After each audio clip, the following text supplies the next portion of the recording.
What's tonight? Did someone really just say Saturday? 27th night of Ramadan, alhamdulillah rabbil alameen. Is there any significance to the 27th night of Ramadan, specifically? And this is what I want to address bidnillahi ta'ala, and I want us to actually see it from the lens of the community of the Prophet sallallahu alaihi wasallam.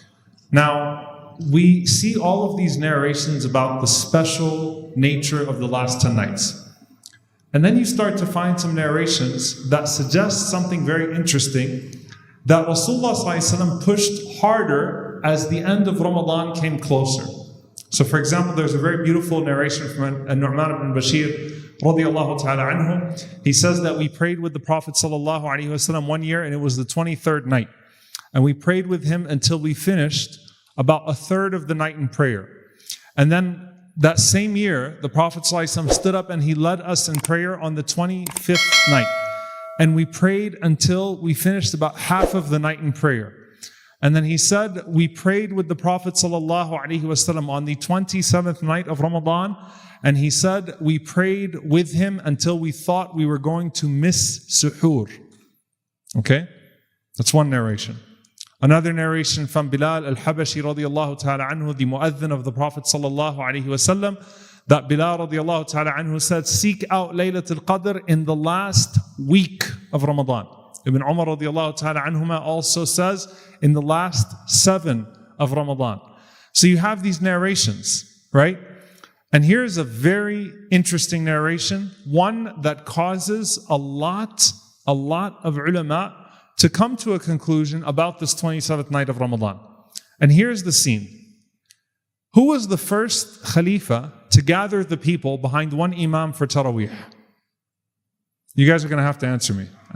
We need energy, inshallah. Umar ibn Khattab radiyallahu ta'ala anhu. Very good. So the Prophet ﷺ, we know that in his lifetime, he prayed a few nights with the Sahaba in Taraweeh in congregation. And then the Prophet ﷺ was afraid that it would be taken as a fard on the ummah, that it would become an obligation for them. So the Prophet ﷺ instead encouraged them to do their taraweeh at home, right? Just so that it would not be written as an obligation upon us. So that was the wisdom of the Prophet ﷺ. However, the sunnah is established in that regard. Now, when Umar ibn Khattab radiyallahu ta'ala anhu assumed the khilafah, and it's only 2.5 years after the Prophet ﷺ's death, because the khilafah of Abu Bakr radiyallahu ta'ala anhu was very short, people were praying in the masjid again, but they were praying in groups. So you had some groups praying that with an imam that would read 20 ayat per rak'ah, and he would read them very, very, very fast. You had some groups praying with 25. You had some groups praying with 30 ayat. So praying behind different imams, and Umar ibn Khattab radiyallahu ta'ala anhu gathered them behind one imam. What was the name of that imam? Ubay ibn Ka'b. Remember that. Ubay ibn Ka'b radiyallahu ta'ala anhu. Who is Ubay?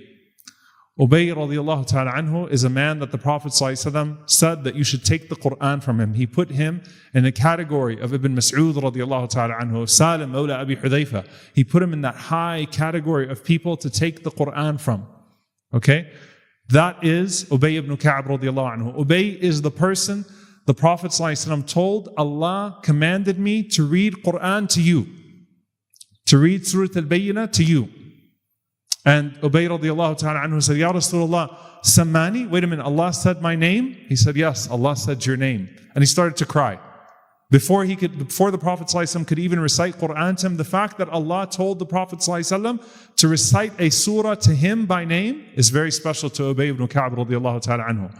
So he is a companion who reads the Quran the way that it should be read, who lives the Quran, who received the Quran from the Prophet ﷺ, and so he's leading the Sahaba in Jama'ah, in Taraweeh, within a decade of the death of the Prophet ﷺ in the masjid of the Prophet ﷺ.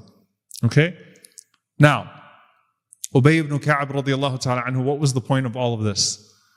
Ubay was the person who said, I swear by Allah that Laylatul Qadr is the 27th night. You see now why it's so significant? He's not just some companion, it's not just a hadith. It's from an authority, particularly in Quran, an authority in Ramadan, a person who has high ranking amongst the Sahaba, who says, I swear by Allah that Laylatul Qadr is the 27th night of Ramadan. I heard it from the Prophet ﷺ that the 27th night is Laylatul Qadr. If you're sitting in the masjid of the Prophet ﷺ and it's Ramadan, and Ubay radiallahu ta'ala anhu stands up and he says that, isn't that going to land in your heart in a certain way? It will, right? It will. Subhanallah. So what happens then? You then find these other narrations. Narration from Muawiyah radiallahu ta'ala anhu that Laylatul Qadr is the 27th night. Some other Sahaba that also said the same, the 27th, the 27th, the 27th. And someone took Ubay ibn Ka'b radiallahu ta'ala anhu to the side. It's also another narration. And he said, Oh Ubay, he said, your brother Ibn Mas'ud radiallahu ta'ala anhu was asked about Laylatul Qadr. And he said, whoever wants to catch Laylatul Qadr, let him observe every night in prayer. Not the last 10, period. You want Laylatul Qadr? You need to observe every single night looking for Laylatul Qadr. So the point was, work, push yourself. So Ubay radiallahu ta'ala anhu responded, he said, rahimahullah, may Allah have mercy on him, arada an la yattakila nasu. He did not want, may Allah have mercy on him, my brother Ibn Mas'ud did not want people to get lazy and complacent. But he reaffirmed, I heard the Prophet ﷺ tell me it was the 27th night. How do we come to terms with this? Another narration, by the way. An old man who came to the Prophet ﷺ and he told the Prophet ﷺ, Ya Rasulullah, it's hard for me to do all these last 10 nights. The Prophet ﷺ told him, seek out the odd nights then.